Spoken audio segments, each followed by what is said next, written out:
Rumor has it the Espresso Martini was first created for Kate Moss when she asked the bartender to make her something that would first wake her up and then fuck her up.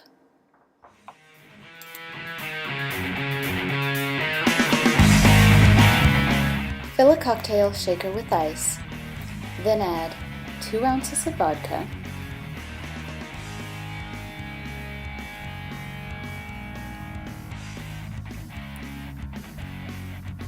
half an ounce of creme de cacao,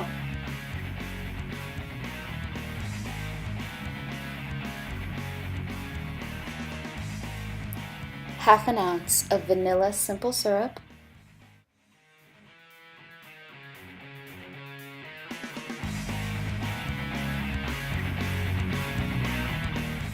and 1 ounce of fresh brewed espresso.